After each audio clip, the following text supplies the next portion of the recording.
नमस्कार, times of Swaraj में आप सबों का स्वागत है और मैं हूं संतोष सिंह। और आज हम टाइम्स ऑफ स्वराज में बात 18वीं लोकसभा चुनाव के छठे चरण के वोटिंग की कर रहे हैं। जी हां, उम्मीदवारों का भाग्य का फैसला हो चुका है, ईवीएम में सब कुछ बंद हो चुका है।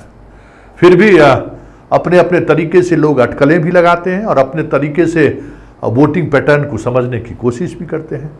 हम शुरुआत वैशाली लोकसभा क्षेत्र से कर रहे हैं, लोकतंत्र की जननी, जहां लोकतंत्र का जन्म हुआ। आज वहां खुल्लम खुल्ला जातिवाद और पैसावाद दिखा, जमकर चला। बाहुबली भी दिखे, धनबली भी दिखे और वोट बली भी दिखे। सब कुछ दिखा, लगा जैसे वैशाली 90 के दशक में लौट आया है। किसी ने सोचा भी नहीं होगा कि इस तरीके से चीजें वापस भी हो सकता है। लेकिन लालू जिस मंसूबे से यहां मुन्ना शुक्ला को उन्होंने उम्मीदवार बनाया था, वो मंसूबा पूरा होता हुआ दिखा नहीं है। अलग बात है कि बरसों बाद राजपूत और भूमियार आमने सामने जरूर दिखे, लेकिन ऐसी स्थिति कहीं उत्पन्न नहीं हुई जहां तनाव हो सके। दोनों अपने अपने वोटर को लेकर एग्रेसिव रहे और यही वजह रही कि वैशाली में सबसे ज्यादा पोल हुआ है।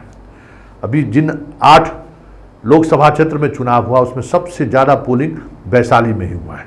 हालांकि 2019 का आंकड़ा वो अभी पार नहीं कर पाया, 4% का फर्क है, लेकिन सबसे ज्यादा वोटिंग हुई है। लेकिन जिन चीज़ों को हम दिखलाना चाहते हैं तो जरा देख लीजिए, इस वैशाली के धरती पे आज हुआ क्या है।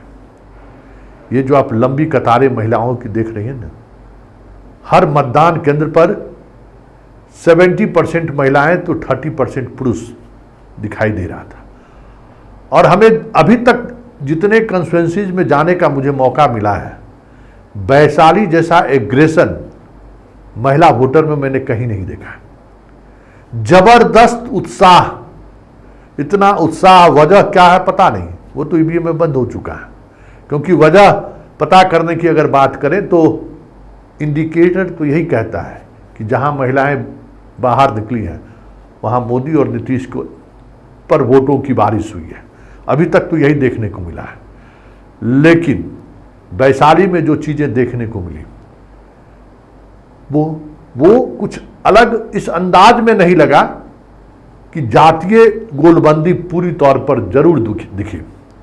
भूमियार के साथ यादव मुसलमान पूरी तौर पर खड़े रहे। सहनी में भी प्रवेश हुआ, लेकिन सहनी उस तरीके से वो तोड़ नहीं सके।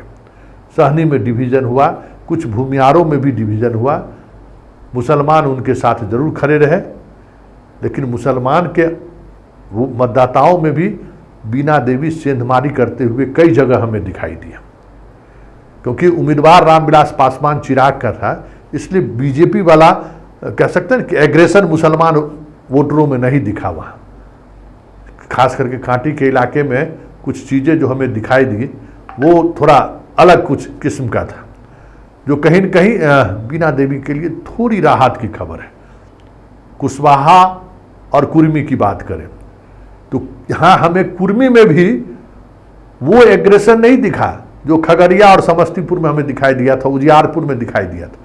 उजियारपुर में उतना एग्रेशन नहीं था, लेकिन जहाँ रामविलास पासवान चिराग का जहाँ सिंबल था, वहाँ जो कुर्मी जिस तरीके से कह रहे थे कि चिराग ने पीठ में छुरा मारा है, हम तो सामने से छुरा मारेंगे, ये चीज़ें वैशाली में नहीं देखने को मिला। बिरसिन पटेल के गांव में भी बहुत सारी चीज़ें स्पष्टता के साथ दिख रही थी कि वोटर किसके साथ खड़ा है, वो चीज़ें नहीं दिखी। कुर्मी मतदाता का यहाँ कुछ अलग मिजाज दिखा।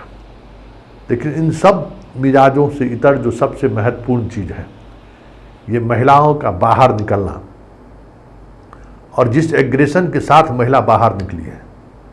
आप कह सकते हैं कि वैशाली का चुनाव परिणाम चौंकाने वाला भी हो सकता है।